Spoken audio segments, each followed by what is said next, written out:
The most important position in sports, quarterback in the NFL, is a cycle that never stops. It's a carousel that if you're not first, you're last, so to speak, but everyone's always chasing the elusive franchise quarterback. And according to The Athletic, I should say according to Zach Rosenblatt at The Athletic, there are 15 quarterbacks in the NFL, essentially half the league, that are set. And I want to ask you, Will, how many, if there's any, stop me if you hear one that you disagree with. Okay. Josh Allen, Joe Burrow, Jared Goff, Justin Herbert, Jalen Hurts, Trevor Lawrence, Jordan Love, Patrick Mahomes, Dak Prescott, Brock Purdy, Aaron Rodgers, Matthew Stafford, CJ Stroud, Tua Tagovailoa. The only one that there's probably a little bit of maybe the two, like Aaron if he gets hurt, but there's no backup there, right? Sure. Like Wilson's getting out of there. Mm-hmm. They've basically mortgaged everything for Rodgers, so unless he gets hurt, he's starting, he's staying.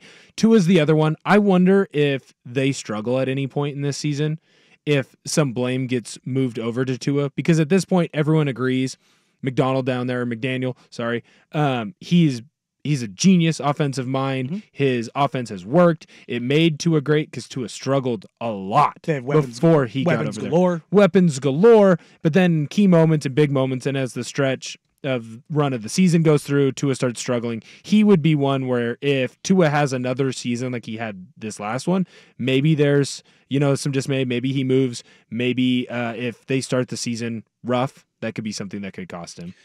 The next group, safe but with something to prove, just 3 quarterbacks. And I agree with you on your list. I'm actually, hot take, I think Dak is on that list as well. But perhaps maybe not because of the dead cap.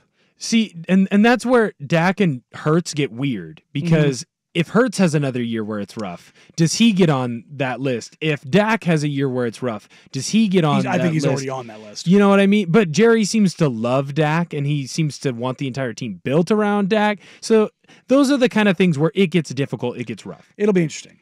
These 3 are safe, but they're listed as safe but with something to prove. I think they're safe because they cost too much. That's Derek Carr, Kyler Murray, and Deshaun Watson.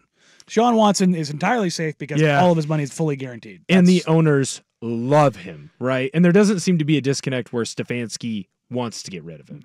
Well, I think he knows he can't, both from ownership perspective and a financial commitment. It's a non-starter. Mm-hmm. Kyler Murray, not quite the same situation financially, but it's close.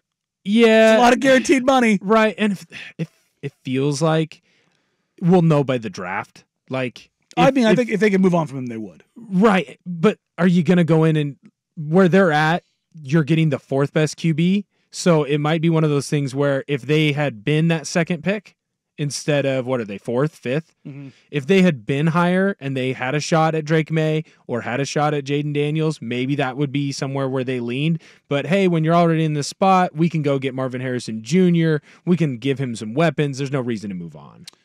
Young, unaccomplished, but safe. And that's the rookies non-CJ Stroud division. Anthony Richardson and Bryce Young. I think AR is entirely safe because of the injuries. Bryce Young is safe because they have so much invested in him. But I do wonder if Trevor Lawrence had the oh my God year with Urban Meyer. Then year 2 it was like, hey, he's actually not that bad. If the Panthers can save face a little bit here by getting a few weapons and showing Bryce Young is not one of the biggest busts you've ever seen, and I don't think he's that.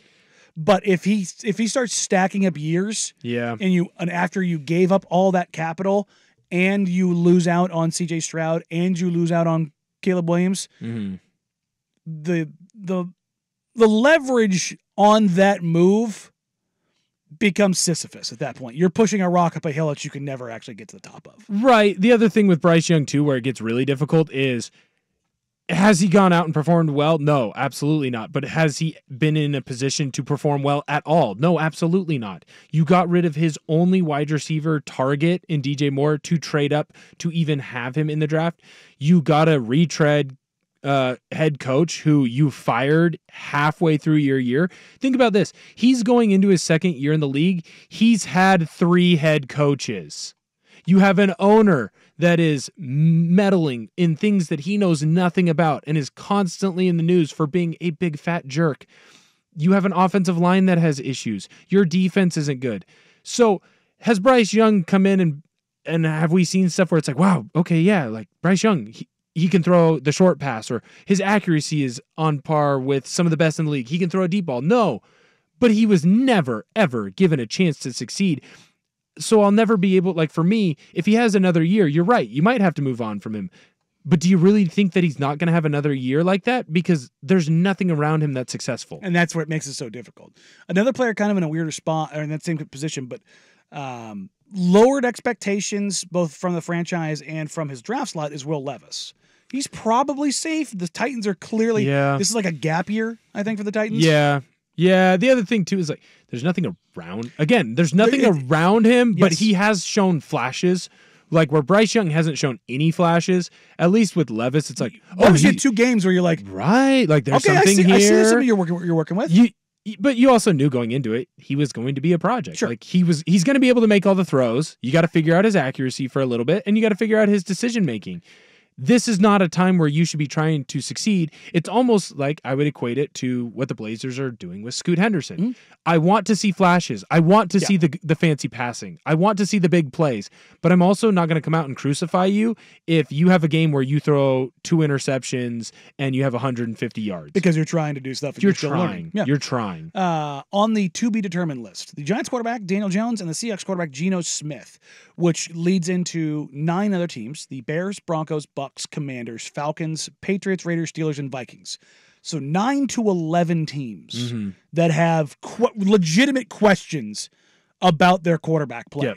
So essentially a third of the league, right? Which is that's about normal. That's about normal. That's that quarterback churn. That's what they want. The NFL wants to see.